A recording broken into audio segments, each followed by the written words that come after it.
What's up, folks? Today I want to do a quick unboxing of the YT-2400 Light Freighter expansion pack. And now I wasn't even going to do an unboxing video, but then there were just a couple things about this sucker that jumped out at me that I really had to highlight. And I'm going to kick up recording videos. So here we go.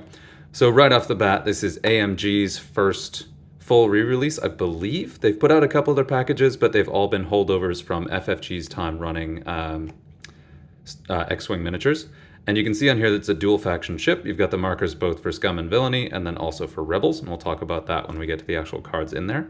But yeah, first thing that actually made me want to do this is just how compact this thing is. Like, I'm so used to the giant honking boxes that large ships come in. So to see this full rebox is just a completely different whole dynamic, and I'm really excited about it. So I'm gonna pop this sucker open. I already got the tape off. And just, there was really no reason to have those giant boxes for most of the large base ships. They were never that big. Now I am curious if they can maintain this though, because I'm even looking at a couple other models I'll show in a second. This is, you know, it is a little bit more compact than some of the others. Look at that. So first things first, we've got the pilot and upgrade cards. You can see the very nicely scaled standard loadout cards in the back there, and then the more standard cards right here. We'll look at those in a minute too. And then in here, of course, we have the base. Very nice looking base. One of the big things I want to check is how the base actually fits with the model, because that can be a little bit loose sometimes.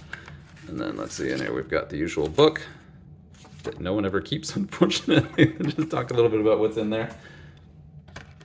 And then, of course, we have the punch board. There it is, yeah. Yeah, punch board, got the dial. These, I end up recycling so many of these, because once you get a couple ships, you end up with just way too much stuff. Got those large bases on there. But still, I really appreciate that they're in there in every box, because I know a lot of players, especially newer players, don't have all that much punch board, and they do need it. So, the usual cardboard filler, which I have mixed feelings about, but that was critical to keep all the card packs and such I just pulled out. And then we're going to get to the good stuff. I'm going to put this box down. And it's funny, the more I look at this, and what finally inspired me to take this video was this little finger thing here. I don't remember seeing that on any of the other ships. Certainly not small base ships that you have to like haul out of these things. So like having that just to be able to pull the ship out is just such a, like, it's a little touch, but it's such a significant convenience. And I really, really appreciate that. So we've got the ship itself, and my lighting is not quite as good as I'd hoped, so hopefully you can see this. Really nice heft to this bad boy. It's a nice weight. It's actually a fairly small ship for a large base ship. I think I did kind of mention that a couple times. Very dramatized turret, which makes sense because the sucker throws 4 dice at range 3. The color painting on it is just really nicely sharpened compared to some of the other ones I've seen. Just like some good shading in between the recesses. They've got really good bright colors here, and it's consistent on the top and the bottom. It doesn't sort of fall off on the bottom where the bottom just doesn't look as good as the top. So this is really nice. And it's a great like size of ship. I actually didn't have a 1.0 YT-2400. I picked this up because my main faction is Scum. What material is that? Let me look at that a little more closely. I think that's just straight blue plastic on the back though. That's really dramatic. So I'll probably end up doing a little bit of a paint tweak on this. I do like doing a little bit of the flare effect. I like how recessed this is. I don't know how that compares to the original one, but on my Jumpmaster, getting that peg to be in the right place is such a pain in the butt. So I really appreciate that. It's a nice touch. And just for comparison's sake, I'm going to go ahead and show a couple of the older ships I've got. This here is a Millennium Falcon. I believe it's a 2.01, so it is a little bit sharper than some of the older ones I've seen. It's okay, and it matches the Millennium Falcon. It's a dirty, beat-up, dinged old thing, but there's like so little contrast. It's all gray and brown, but it looks okay.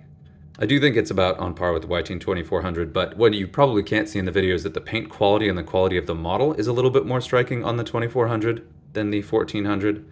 And then that engine, just flat gray. I mean, come on, guys, you can make some effort on that. So yeah. I mean, you can see it's still a really nice model, but I do think that the YT-2400 is a little bit nicer, which bodes well.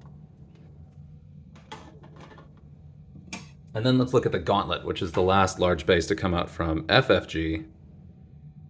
And this it's a really nice crisp color scheme, but it's got like no detail at all. So this is a really common repaint because it's this giant ship with just like barely any features and just yellow dots for the engine. I mean, but it's still like, I love this model. This is, I think, my favorite model in the Star Wars universe at this point, which is funny because it doesn't really look like a Star Wars ship in some ways that the purists would argue about, but I love it. Anyway, let's take a look at the cards.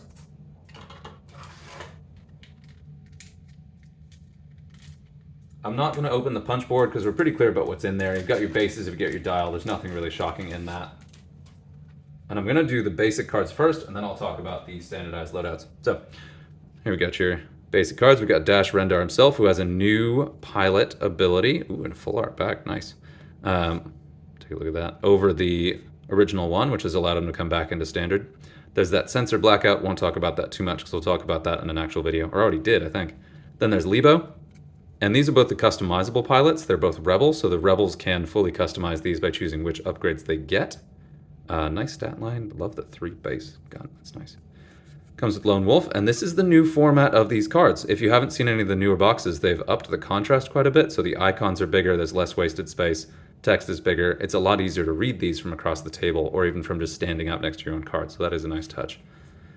Proton rockets, similar like dressed up art style. It's really crisp and sharp. I really like that. Heavy laser cannon, some typical upgrades. What is funny, there's a running joke here that neither of the custom pilots have a cannon slot, so they can't take the heavy laser cannon, even in the custom version. But I mean, it's nice to have the card in the new format. And there's some speculation that some of the initial builds of the YT-2400 have a cannon slot, or they're considering adding one later, depending on how it performs in-game. So, not against it. Rebel Lando, I believe I do have that one. Hotshot Gunner, Veteran Turret Gunner. This is some of the familiar ones, so I'm not taking time with them. Rigged Cargo Chute, that Scum one. Look at this nice format on that. I'll use that. Well, I might use that a lot. I don't know. Don't use it very much. Then the new Outrider title, which has definitely changed over the original, and is the standard one on all of them now, and is the standardized, or the Outrider title used in standard of the game. Look at those. Let's look at the standard loadouts. Actually, let me jump in the back here. I believe all of these... Oh, yeah. Oh, yeah. All of these are full art cards on the back. How did I miss that? Oh, that is nice. Because there's really no reason... And you could even, like, play with just this done, because most people who've been playing for a while fully recognize that is an HLC. So it makes it even easier to get at a glance. It makes it just kind of cooler looking on the table. I really like that. Proton rocket's very clear. And so I really appreciate that, because the card back served no purpose. It did nothing. So, like, having these... is a nice way to kind of highlight the artwork, and I like that. It's a cool idea. Got just the clean space. You can't see the mess building behind me. So here's our standardized loadout card. It's quite a bit larger, and these also have the full art on the back, which is quite nice. And these are really sort of geared towards newer players, so that you can just pull this out of the box and play a fully upgraded ship without hunting down your upgrade cards. But also for an old hat player like me, I really appreciate these because it's a quick way to play the game. So you can just drop this on there and just go. Makes it a lot easier to pack a play box and introduce people to the game. It's a lot of text, so they're not that new player friendly just because there's a lot to learn. But with the complexity of games out there, I'm not too concerned about that. But yeah, and then for me, one of the things I really love about these is you can build a really, really powerful ship with much more loadout than it has in the custom version with a standard loadout, because in standard, since you can't change out the upgrades, you can't look for broken combos. It ends up being a very flavorful, characterful version of the ship that then can come in at a lower price point. I definitely love the custom ships, and they're all assurances, and I personally hope that they do keep them, so that we always have the option to customize our ships, but I do like the standardized loadout approach too, because it opens up a lot of design space and can let us have a really, like, iconic game, which is one of the big things I love about X-Wing, so that's good. And of course, you see these have the icon at the top for Scum. These are the Scum standardized loadout cards, and then the Rebel ones are identical, except for a slight change in the art, mostly just that, and then I think a little bit of maybe the trim colors. No, they're pretty much identical. But they have the exact same upgrades and all that. We already knew that was coming. That's cool. I like these. These are actually my first standardized loadout cards that I have on anything ever, because Scum doesn't have any yet, except these. And I only just started picking up Rebels, so pretty cool.